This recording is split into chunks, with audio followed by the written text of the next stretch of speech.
You didn't fail. You followed the wrong instructions. The food pyramid was completely wrong and baseless.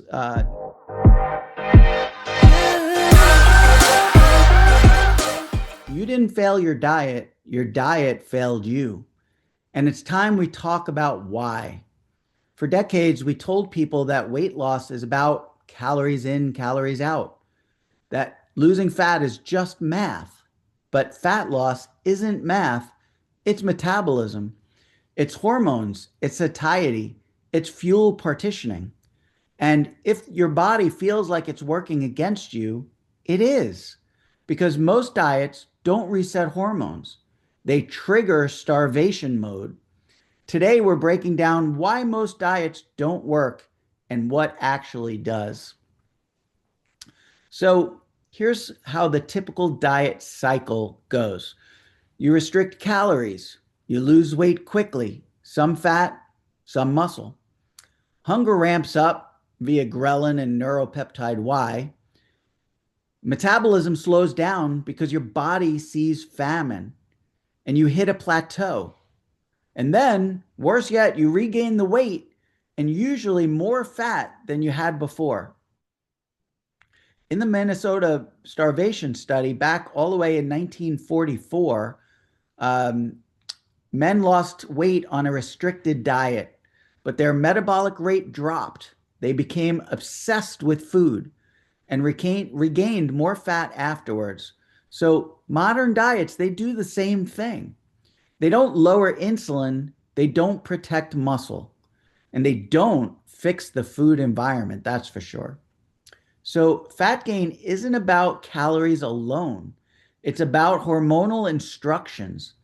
And here's what drives weight gain: chronically high insulin from constant eating and refined carbohydrates, high cortisol levels from poor sleep and chronic stress, leptin resistance, which is your brain's signal to tell you that you're full, you don't need to eat anymore, and then low protein diets, which trigger cravings, preserve fat over muscle.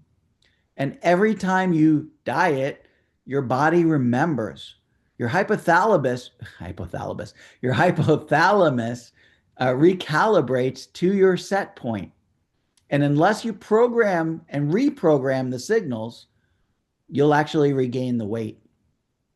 So here's what I've seen work both in myself, in patients I've talked to, in studies like the Verta Health and Dr. Fung's clinics. I've seen several things. First is that you've got to prioritize protein, at least 100 to 150 grams per day to preserve lean mass. We need to cut the ultra processed carbohydrates: no grains, no sugars, no seed oils. We need to eat whole food fats without fear. They're satiating and they support hormones. And in the presence of a low carbohydrate diet, you never have to fear fat, and even saturated fats, totally safe and healthy for you to eat. We need to embrace time restricted eating, either a 16-8 or an OMAD, one meal per day or one meal a day, stands for OMAD, restores insulin sensitivity. So, time restricted eating, very important. Strength training, at least 3 times a week. Muscle is metabolic currency. It is the place, the giant sink that draws in all of the glucose, all of the energy, and all of those calories as well. And then you need to get sleep and sunlight. Both of these directly affect fat storage hormones. And if you do these things together, this isn't a diet, it's a realignment of how your body burns fuel. So let's rewrite the narrative. You didn't fail, you followed the wrong instructions. The food pyramid was completely wrong and baseless in scientific research. The calorie model was completely incomplete, was totally incomplete. And willpower alone was never enough because your biology was louder. Real change comes from changing the hormonal instructions, not just shrinking portions. So in episode 51, I'm going to give you the framework to stop dieting and to start healing. Because when you fix the root, the fat takes care of itself.